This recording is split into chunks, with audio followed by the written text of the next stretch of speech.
everybody. So I understand this is kind of a series looking at what is next for youth ministry as we kind of emerge out of the pandemic. And the way I come at this question is obviously through research and through kind of evidence. So that's what I want to share with you tonight. What I want to do is just drop in on 4 different research projects that we've done at Youthscape over the last 18 months. And I'm just going to pull out a few headlines that I think will tell a bit of a story of where were we before all of this, and what just happened in terms of the pandemic, some of what we understand there, and then what is being revealed in the church as a result of that, and a bit of a hint of one direction that we might want to sort of go forward in as well. So that's what I'm thinking I'm going to do. It will be a little bit whistle stop, but I will try not to race too much. And I'm going to share my screen because I'm going to use some charts and some graphs and some stats and things like that as I go. So let me head to the beginning. And share some of this stuff with you. So I'm just gonna launch straight in. The first of the things that I want to share from is a report that we just recently finished for the St Albans Diocese. So we were asked by the Diocese of St Albans to review the state of youth ministry, what is going on there, and it will be a different context to the place that you are in. Not all of you will come from a kind of a Church of England context or background. Some of you will be in different denominations, but I think some of the things that we learned through this report, which you can find on the St Albans website if you're interested, I think captures some of the challenges that were facing youth ministers, volunteers and paid before the pandemic hit. So this is going to be harsh for sort of going in at the deep end, so take a deep breath. But I want to show you this, which is what we learned from looking at some of the information of how many children and young people were present in churches across the St Albans Diocese for the 4 years between 2015 and 2018. And without going into loads of the detail, you can see the big picture. The church was facing a real challenge with children and young people, their families leaving, and more were not coming. This is an environment of real missional challenge. And even if you go for the kind of the measure that is most likely to catch young people who don't necessarily turn up on a Sunday, but they might be there in a midweek group, which is the kind of orange line there, what we did is we projected forwards from those 4 years all the way up to 2035. And essentially, we were looking at a situation where if we don't prioritise youth work and mission with young people, potentially in between 10 and 15 years, there wouldn't be any young people in our churches on a Sunday. And although that's kind of shocking to hear, don't be too panicked, because life does not work out like that. That's just a graph.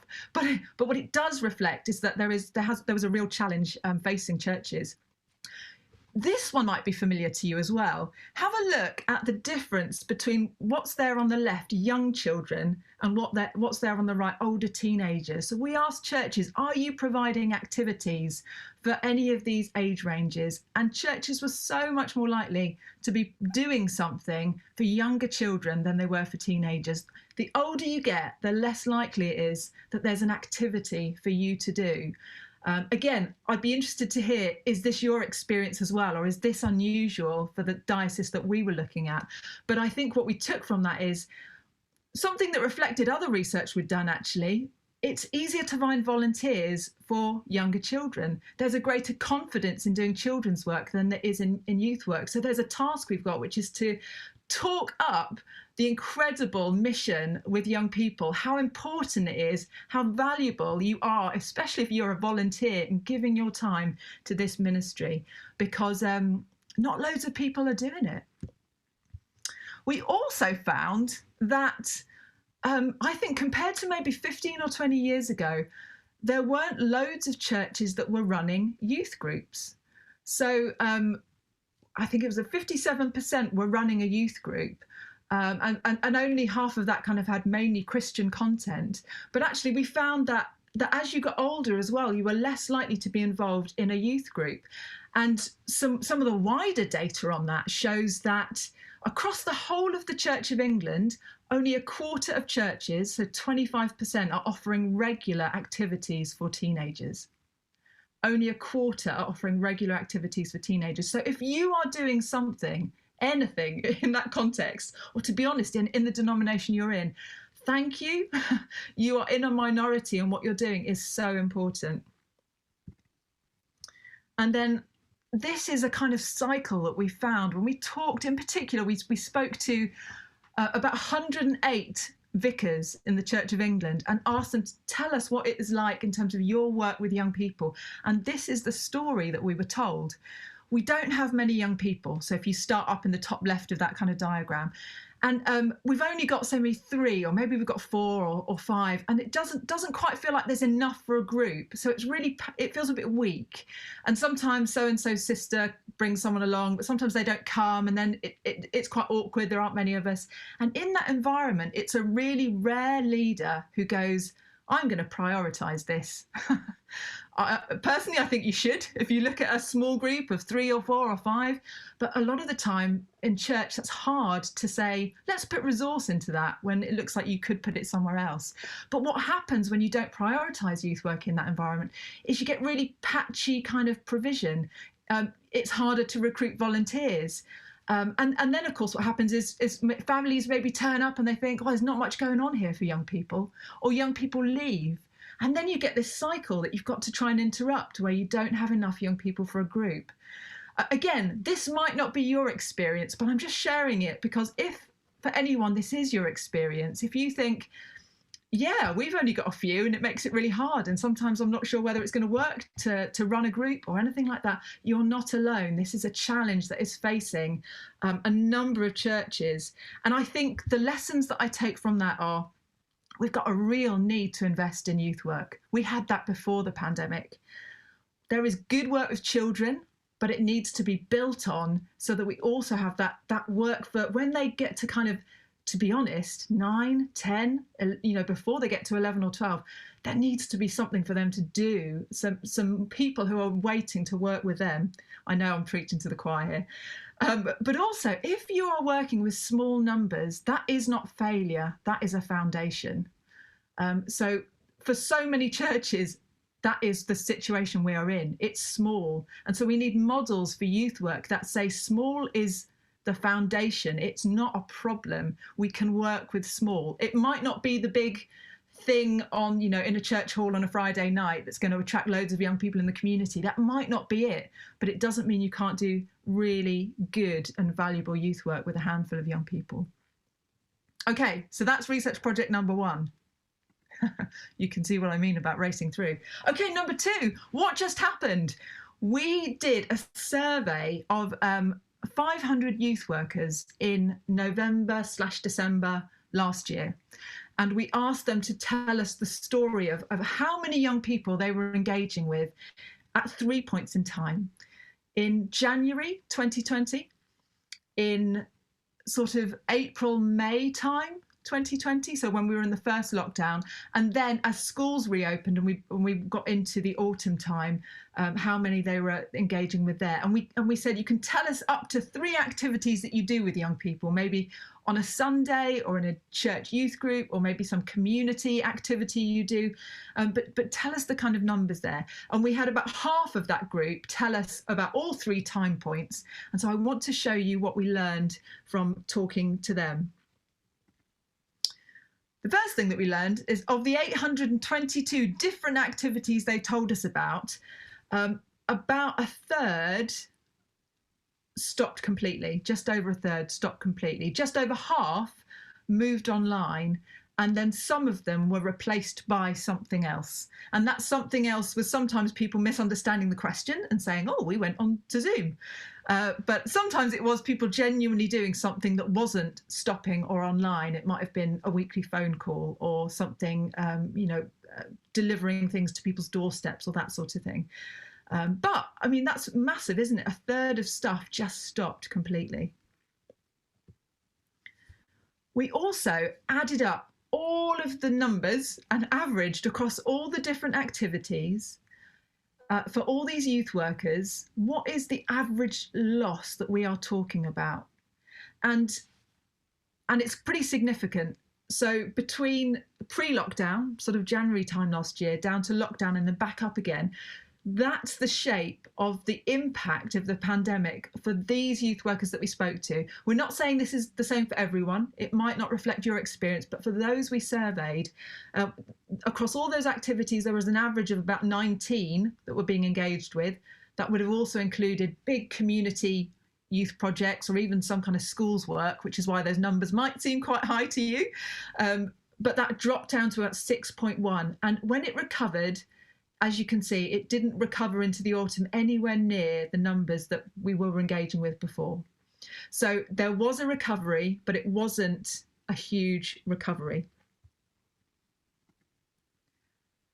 Interestingly, we also found that significantly more young people attended activities that were restarted in person than those that continued online. That may not surprise you. When there was an opportunity to finally be back in a room together, lots of young people did want to come back, and there was an energy in the autumn for being back in person for a number of young people. So you can see that's the kind of purple, the kind of purpley pink line there. That anything that was restarted in person, we saw higher numbers. So again, you may be experiencing this again now. Anything that you continued doing online versus restarting in person, you might well have seen a similar kind of recovery there. And then I'm going to just pause on this one because it might look a little bit complicated, but these are the different types of activities that we said, that we asked about. So tell us if you were doing an activity that was a church group or a community group or something on a Sunday. And what this is showing us is that it was community youth work that had the highest numbers on average to start with.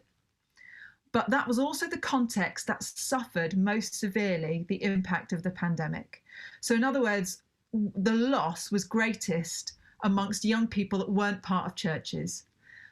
So again, we've slightly been scratching our heads to say we don't entirely know what this means, but we think it might mean that some of that community work people told us about was in schools, and it just wasn't possible to be in schools and to keep contact with those young people. But also, I mean, from our experience at Youthscape, we've got an open access drop-in, and that was just we weren't able to continue that because it wasn't safe to have young people just kind of wandering back in. And so we also heard when we asked, tell us the story of the impact of the pandemic, a lot of those youth workers said, we've kept on to the core, those young people that we knew already, those that were committed to church, and we've lost the fringe. And a lot of that fringe were young people in the community. So that really raises questions.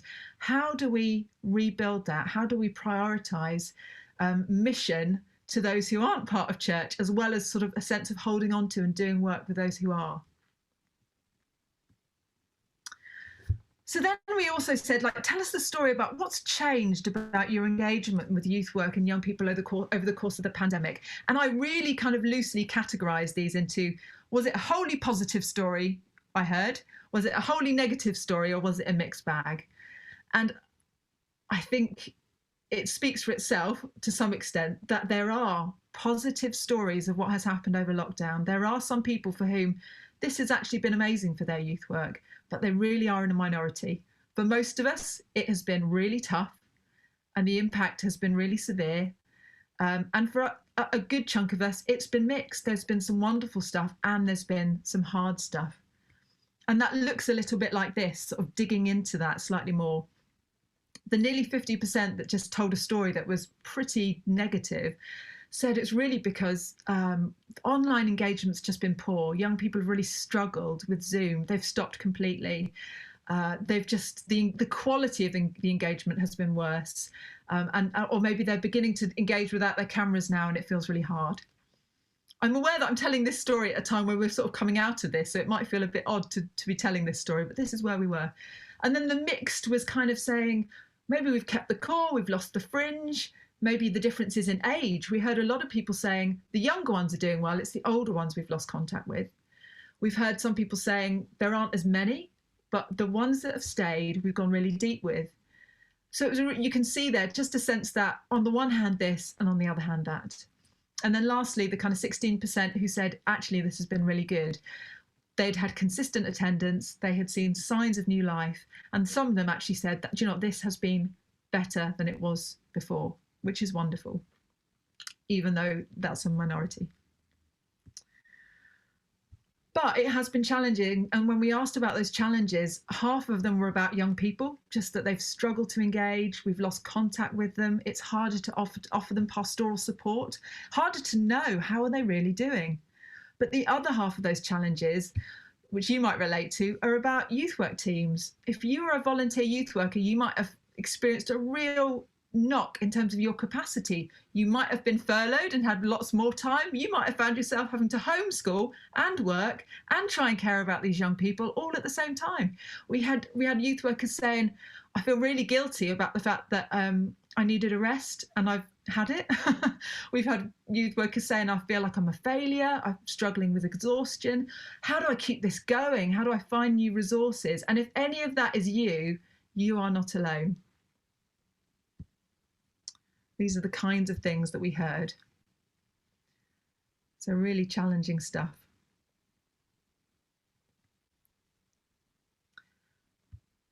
But we also heard about opportunity. And so this is that kind of point in this telling of the story where I think, you know, I'm going to ask a question to all of you later, which is, what has this revealed in this time? And when we asked about what opportunities have been created, I think we learned some stuff here. So on this first one, the pandemic has necessitated creativity. Not that we're good at it all the time, not that it works all the time, but we've had to adapt.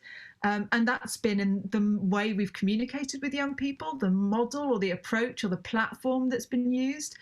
And actually, even before I go on to the rest of these, let me just tell you this, because I still think this is an extraordinary statistic.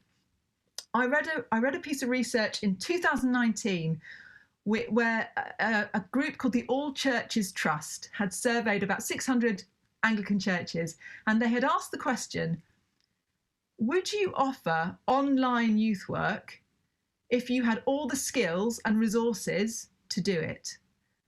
And 7% of churches said they would.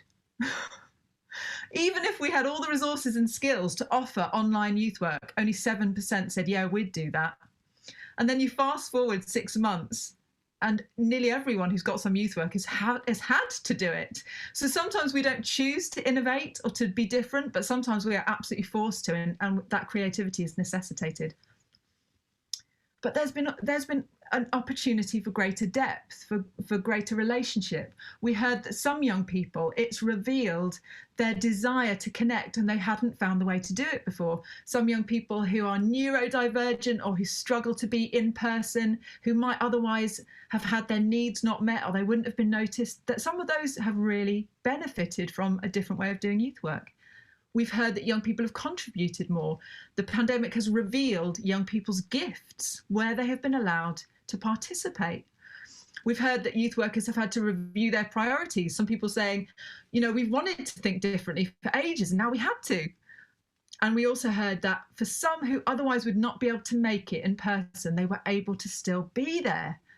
And then for others, that actually relationships with parents benefited as well. So that is encouraging. Some good stuff has been revealed in this pandemic.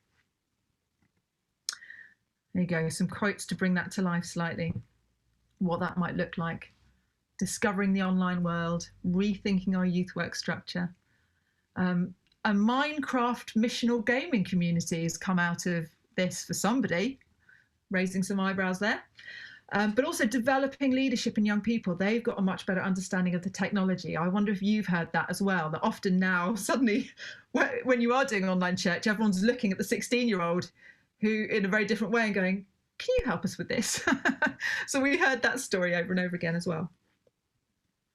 So whistle stop, that's number 2. I will speed up for the last ones.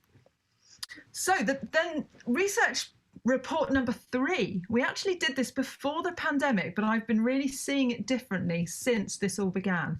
This was an exploration of the role of Christian practice in missional youth ministry. And what I mean by Christian practice There's a definition there together, definition there at the top. But these are the kinds of things that we were researching, and we launched this last May. We did a survey of about 235 youth workers. We did focus groups, and we did case studies of different youth work projects. And we wanted to know, what is it that youth workers actually do? What are the practices? What is it that if you never got to speak ever again about Jesus, but we just looked at your life, what would we work out it means to be a Christian just by looking at how you spend your time? And what is it that you do with young people? What do they learn how to practice by being part of your community? And this is what we asked youth workers. Which of these are you intentionally practicing?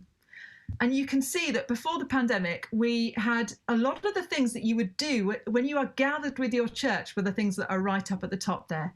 What we do is we worship and we sing together. We bless each other. We attend church. We pray. We study. We learn about scripture. And look at the stuff that's down at the bottom. Unsurprising, perhaps. Fasting is something that's right down at the bottom there. But also lament, expressing suffering, living simply, healing, challenging injustice, and resting were the things that, as the youth work community, we said we don't do that as much as these other things. And so one of the things we took from that is, gosh, we have an opportunity to broaden our practice, because God has given us all these incredible ways of being and doing that express his kingdom. And it's like a table laden with all this amazing food, and we're all up at one end, just focusing on the stuff that is our core diet in some way. And there's all this richness that maybe we haven't tasted for a while. But we asked that question again during the pandemic, and we did see a shift. In May, there's much less singing, but there's more celebration. We didn't quite get under the surface of what that meant, but we thought that was interesting. Perhaps that was partly just the fact that it felt important to mark even things like clapping for the NHS carers, or birthdays, or things with young people, taking opportunities to celebrate. These were the ones that I found particularly interesting. There was more rest. Youth workers were telling us we are resting more in the pandemic. We're practicing Sabbath. We are lamenting more and seeing an expression of suffering as being something that we do as Christians. And look at that, from 29% to 52% saying, I am living more simply, but actually trying to do that as partly as a Christian, not just as me. Okay. I'm going to skip that, and I'm just going to show you this. These are the practices where there are big gaps between what we talk about and what we do. And in some ways, this is the bit that I want to land on, because one of the implications of this piece of research is that we do a lot of talking about stuff in church, and maybe with young people as well. Our go-to is to say, let me teach you about hospitality, or let me teach you about forgiveness, or let me tell you why Christians challenge injustice. And we asked about doing it with young people in your church and outside your church as well. But we are less likely in a number of contexts to actually say, come and do this with me. I will tell you about it, but I'm actually going to invite you to participate, to actually do it with me. We're not going to just talk about loving your enemies. We're going to make a space. We are going to do that today, or we're going to actually do forgiveness right now. We are going to challenge injustice in some way while we are together. So here's an example of what that might look like. Final one in the last minute or so. We did a piece of research with Tear Fund called Burning Down the House, which was exploring how young Christians feel about the climate and how they feel about how their churches are engaging with climate change. And we found that 9 out of the 10 Christian teenagers we surveyed were concerned about climate change, but only 1 out of 10 thought their church was doing enough about it. So there's a real gap there between how much these young people we surveyed cared and what they thought their church was doing. A lot of these young people are taking some kind of action. They're more likely to recycle than they are to eat less meat or to post on social media, because there's still a lot of them quite worried about their friends, what their friends will think. But they're active. They are, a lot of them, doing this, and they'll be willing to do more. 57% told us they'd prayed in the last year about climate change. but 85% said they were willing to pray about climate change. So there was a willingness to really get involved in this. But when we asked, what could adults do in your church that would most help you respond? It was less about help me understand, and look what's up at the top there. Show me practically how to make a difference and give me opportunities to do it. And when that came back in the research, I really saw the link between this and the We Do God research to say, do you know what? I think young people, they sort of understand that this is something important to do. But what I hear them saying through this is, can we actually do something about this? And can we do that together? Can you show me what we can do? And could we actually do that together? This was one of those young people's messages. When the world looks back at the church in 200 years' time, will they think the church helped to stop climate change or were part of the problem? Will they view the church as a positive part of society, which is a catalyst of change, or negative and outdated? That was really quick, and I'm so sorry. But if there are headlines that you want to take from that, this is what I would say. I think what we've learned is that youth work needs to be prioritised. This is a moment where we need to advocate for youth work and for young people in the church. So whatever you are doing, the fact that you are a youth work volunteer or paid youth work is by itself incredibly prophetic and incredibly important, and thank you. If you have found it really hard, you are not alone. It has been really tough. One thing I think I would say as we go forward from this is that we have an opportunity. This is a wider conversation, isn't it, that is happening more broadly to remake the world that we are in. Therefore, how can you give space for young people to participate in that, not to be passengers while the adults do it, remaking a world that is more just and has more of God's presence, has greater community, is more full of love? How do they become participants so that we close the gap between the things we talk about in the kingdom of God and the things we actually invite them to do with us? How do we take them seriously and give them space to do that?